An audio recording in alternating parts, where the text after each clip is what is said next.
Okay, my daughter's holding him and praising him when he's acting good. But what I'm going to do is I'm going to, after sitting here for a while and trying to touch his paws with the trimmer, I'm going to try to work with his paws and see how he reacts. If he's reacting fine with it, then we're going to continue on trimming his paws. Let's check it out.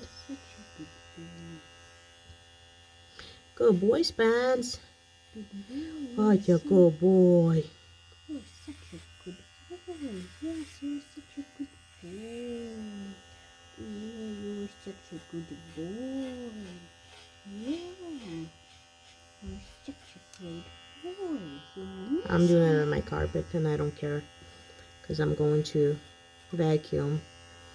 You're such a good boy. I need to get myself a You're such a good boy. groomer table. Good boy, Spence. Good boy. Such a good boy. And my goal is not to trim his paws today at all. My goal is just get him used to the machine, let him know that it's not going to hurt him, that it's totally fine. Spencer, give him a toy. There we go. I think he's doing really good. Like really, really good. Boy, yeah. It's you. You're such a good boy. Yeah. I know I'm not doing it perfectly like a groomer would, but it's way better than taking your puppy to a groomer who totally clips his nails till they bleed. So Spencer, let him go.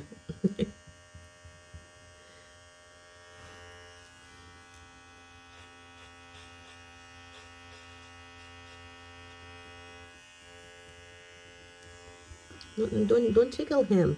My daughter's tickling him.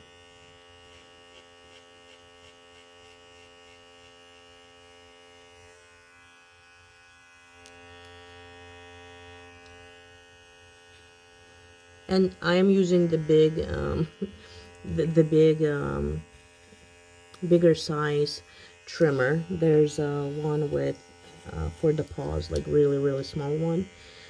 I don't want to use it right now. I'm just trying to see how he's going to react towards the big one. And he's doing totally fine, which makes me super happy.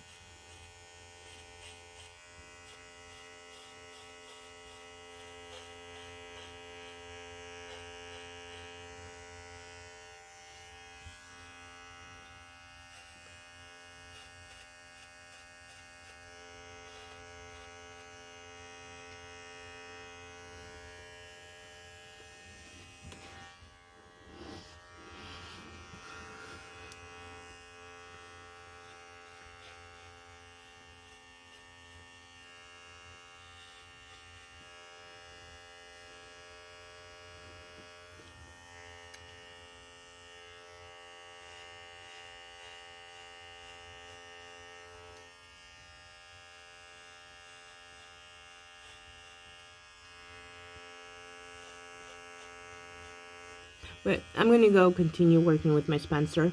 But this is how you get your dog used to things slowly, gently, so they don't freak out and they don't have that in their mind that something bad's going to happen if you're using the trimmer, nail clipper, whatever it is. Thank you for being on our channel, by the way.